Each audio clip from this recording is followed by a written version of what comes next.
wanted y'all to kind of get to know me a little bit personally and a little bit professionally. In my opinion, restoration can be boring unless you excite it, so I tried to excite it as much as I could for you.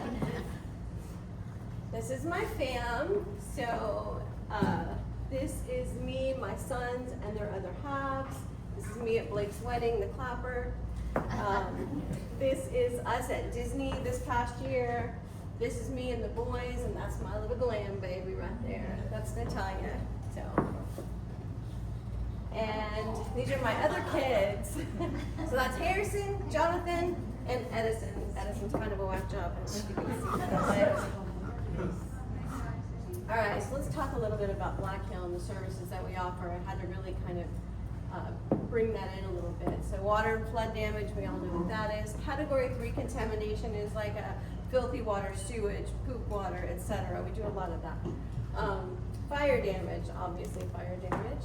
Emergency board up, so if someone has a fire or the car drives through the house or Lord only knows what can happen, we do board ups on large and small spaces, not just garages and not just front doors. Smoke damage, so we remediate smoke damage from a fire, but we also remediate smoke damage from a smoker. So keep that in mind. You know, anybody that's destroyed their home with cigarette smoke smell. Inventory, pack out, and storage service typically comes along if someone has a fire or a flood and we need to get all their items out of there to remediate the property. And so what we'll do is we'll inventory every single item all the way down to the smallest pack of certs, and then we'll do a pack out. So we'll name the boxes, we'll store everything into our climate controlled storage office area, and keep it there sometimes for more than a year. SIRS is chronic inflammatory response syndrome, and that's what happens when someone is ultra sensitive to mold.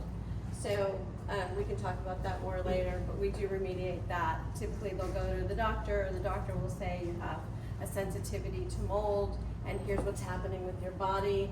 They'll create what we call a protocol, give us the protocol, and we have to follow that to the letter and pass clearance so that they can go back into their home and live in it.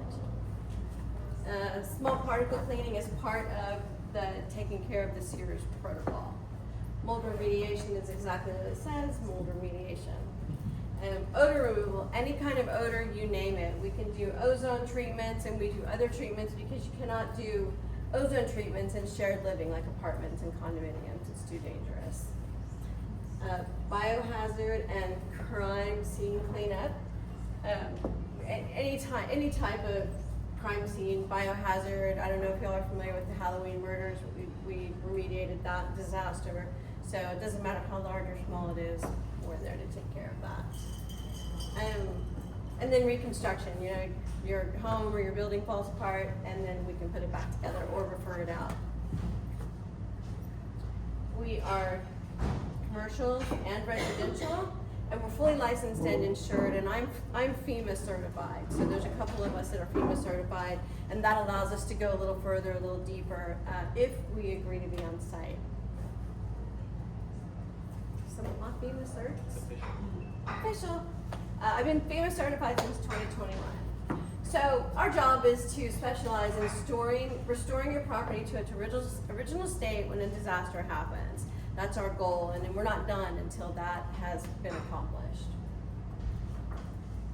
We do anything from everyday losses, small losses, to large losses. So in this picture here, that was a very small, oh my God, my house flooded. You know, it was about 5 inches of water in a very small area. That's a 2-foot flood cut. We were able to dry the floor in place, which is not always going to be the case with a wood floor. And we didn't even need to remove baseboards around it. So a very small situation, and we kept it to the minimal. This one was a salon that had a pipe burst in the ceiling. And all this muck here is insulation that fell as it happened through the night. They went to work, and that's what they found. I feel like I'm in the way of my pictures. Okay, so this picture over here was obviously a flood. That's a swimming pool in the center. So it kind of gives you an idea of how deep the water was. We consider that one storm damage, And that's a 5-story community, and the water went all the way up to the 2nd floor. So it began as water damage and ended as mold when found, and then ended as irradiated. This was a pipe burst in the ceiling. Typically what happens is you leave town, you leave your water on, and you come home, and the mess is double that it would have been if you could follow my advice. Salvation Army flooded downtown. This is, we talked about this last week. This is the subfloor. Oh my God, I just lost my words. What is it? Thank you. Yeah, foundation leak. That was Lakeview. This one? Yeah.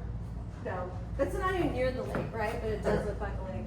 A hell of a view if that were the case. This, we thought for sure this was going to be a total, but it wasn't. Insurance paid for the whole thing to be remediated, and it was a mess. It took, I don't know, 4 days for the water to finally get out of there where we could have access to get in. And then this one was, that's all insulation. This was a roof leak, just a little roof leak, and their whole house looked like this. So fire damage, we've talked a little bit about, I know I've mentioned don't fry your turkeys at Thanksgiving under the overhang. Not a good idea. So not only did they do that, but the turkey was frozen. Okay, so they put it in, it exploded. He was hurt a little bit, thank God, just a little bit. The entire home was affected, and it wasn't total, but the entire home was affected. So don't do that. This one is a good example of when a customer has a fire in their home and they have obviously a ton of damage from the fire, and then the fire department comes and they create water damage as well. That's almost always the case with any fire. It becomes a double loss like that. So that's a good picture for that. Occasionally, we'll have a client, a referral source, call us too soon before we're able to get in, and that was the case on this one. It wasn't released yet for us to go to work.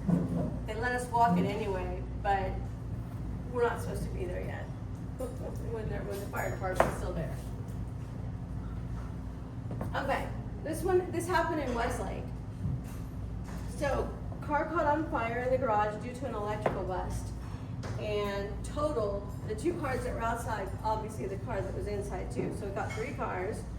And the entire home filled with smoke, but just smoke damage, no fire. They got it out in time. So that wasn't a total either. You don't see that?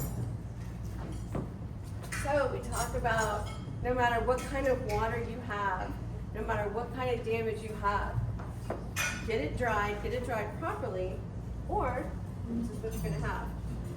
So there's a nice little, that'll help your appetites. Mold pictures right there.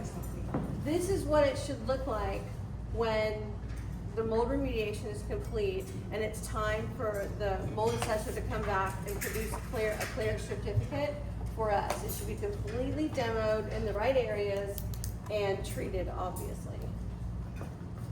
And then this is one of our mold teams. Wow. Who said that? So, every time we do a job, our technicians must give the customer, the homeowner, the business owner, whoever the responsible party is, a certificate of satisfaction. They can do it online or they can do it manually. And if my technician shows up from that job, once it's a final job, they won't get their bonus if they haven't gotten a CCS out of the customer. So we're real big on these. We go through every single one. Me and my partners look at every single one once a month, discuss them, we deal with the issue. If there is a negative, we call the customer back, and we only accept 10 out of 10. As you know, some people will only give a 9, even if it is perfect, so we let those go. But yeah, probably a 96% success rate of getting 9s to 10s. That's it. Any questions?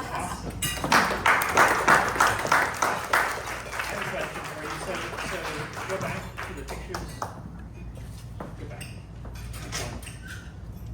One more. well, I guess any of these. How long does something like this take from the issue To remediate? Yeah. So 3 to 5 days is typical for a water loss. And that's for the part one, which is the remediation, the restoration side. The rebuild depends on so many factors, right? What do we have to order? What is necessary?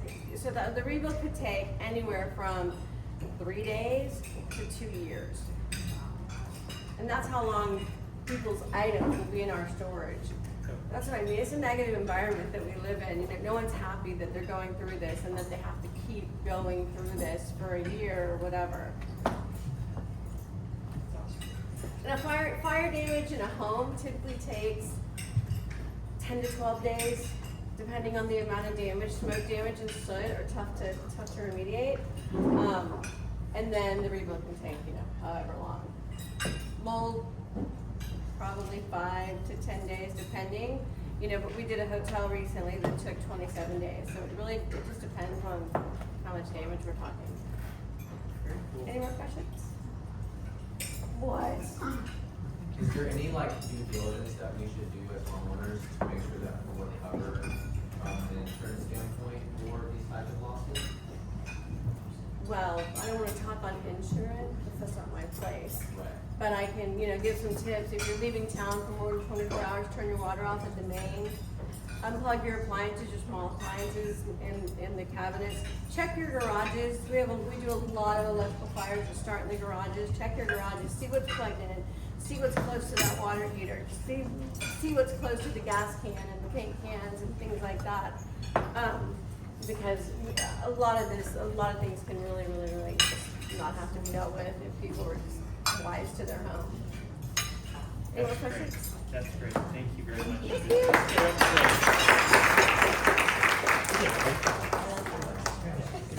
Thank you. Thank you. Okay, I'd love to get a couple of testimonials. Of course, we're going to hear from Sharon because I'm sure she's worked with her. Let's hear it. So most of the time when people see water or sewage or even mold, they call a plumber first. But lots of times we can't get in there because there's too much water or sewage or mold. And so it's really nice to have a partner that I can call and recommend and say, this is who you need to call. I've called her at 8 o'clock at night. It doesn't matter. She always is responsive and she takes care of our customers. And I really appreciate that because they are at that point very upset and dire need of help. And unfortunately, we can't help them until Juli comes in. So thank you so much. That's awesome. Stephanie? So talking about relationships, let me just share that Juli, Blackhill, I have worked with them long before they were part of our chapter. That's a sign of networking and community. And from an insurance perspective, we're always looking for trusted, reliable, credible connections. And so not only have they worked for my home personally, they've also were on our top list of who we submit for restoration for clients. So it's very cool to have you invested in the chapter because connection-wise, we're already there. And that boy over there, hers, I would be old if I said how long I've known him, but that's okay. The two perfect referral partners in